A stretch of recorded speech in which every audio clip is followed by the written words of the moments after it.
The Omni Kings have a front row seat to the greatest tournament in all of Dragon Ball history, along with 2 nifty GodPads to go along with their amusement in order to keep track of the action that's going on within the ring. Now fortunately for Zeno, they are both able to keep track as to those who fall off of the ring and figuring out which universe is down to its last remaining fighters. But how exactly does this work in Zeno's favor? Well, for starters, let's go on ahead and have a look at the GodPad itself. Now for starters, having to look at what's on your screen, Zeno's GodPad showcases 12 different symbols, in which each of these representing symbols correlates to each universe that is within the Tournament of Power, including those that are not competing. Now having to go back and rewatch Dragon Ball Super episode 97, it seems as if the arrow is pointing at a specific symbol, which may actually represent the universe in which it is pointing at, but instead, this is actually quite different. Now the scene that you're looking at now was when the first fighter from universe number 10 was eliminated, in which you can clearly tell that the arrow is pointing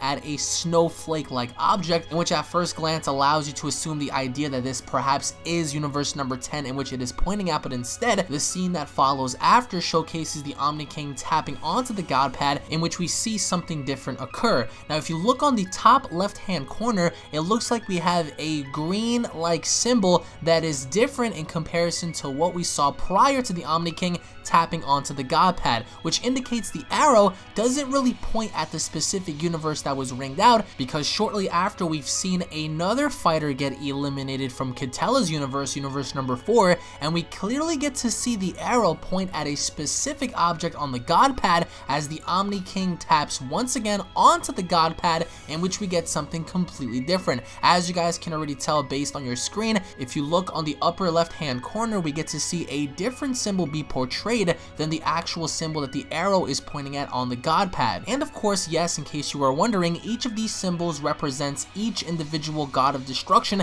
and they're representing universes. As you guys can already tell based on your screen, we get to see certain symbols like the yin and the yang, the eye of Horus, a justice scale or a balancing scale. We also get to see an owl that's being portrayed on the top alongside a wolf and snowflake that's also being shown on screen. The other objects and symbols I'm not too sure about, so if you guys have any theories as to what they are or represent, comment down below and give me your thoughts as to what you guys think they are, as I do think it definitely follows astrology and these symbols having to have a meaning, but each of these symbols are correlating with the representing universes having to be within the Tournament of Power for those that are competing and for those that are not competing. And courtesy of our good friend Ken Zyro on Twitter, he made an analytical breakdown of what each symbol is in correlation to each universe within the Tournament of Power, having to scale 1 through 12 as you guys can see on your screen. He numbered it numerically as to which universe he thinks correlates with one another within the actual Tournament of Power, and of course, is there a chance for this to be proven incorrect? There is, but until further information goes as follows, it looks like the arrow that's being shown on the GodPad doesn't really have any importance,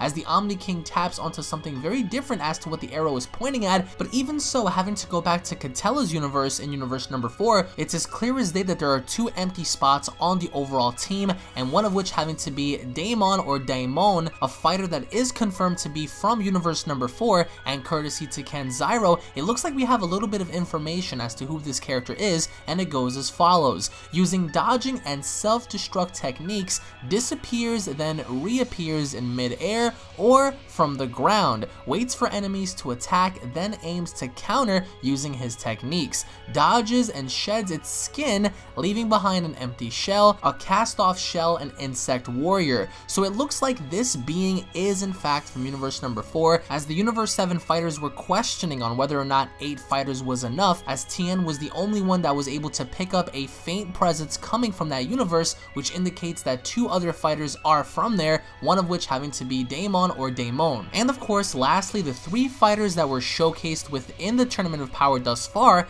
in Dragon Ball Super episode 97 were the winged lady known as Riribu from universe number 10, the pig sumo wrestler that we saw go up against Basil, who goes by the name of Napapa, and finally the green ogre that grabbed Goku in attempts to trying to ring him out via sacrificing himself was known as Niku from universe number 4. So post your comments down below. What are your overall thoughts on the GodPad? What are your overall thoughts on the 3 fighters having to be showcased? And of course, lastly, what are your overall thoughts on what the symbols may mean on the GodPad? If you guys have any concepts or ideas in terms of astrology astrology, and what are your overall thoughts on this mysterious insect warrior who is able to disappear and reappear wherever he wants to be. Thank you guys for watching. As always, if you guys are hyped for the Tournament of Power to go on ahead and continue, then leave a like down below, show your love and support for Dragon Ball. If you guys are new to the channel, hit that subscribe button, guys, as I do cover various Dragon Ball news, information, updates, discussions, theoretical videos, and of course explained videos, as we're going to be furthering our way in the tournament, as I cannot wait to see all the fodder universes get ringed out. That way it makes way for the other strong fighters to compete,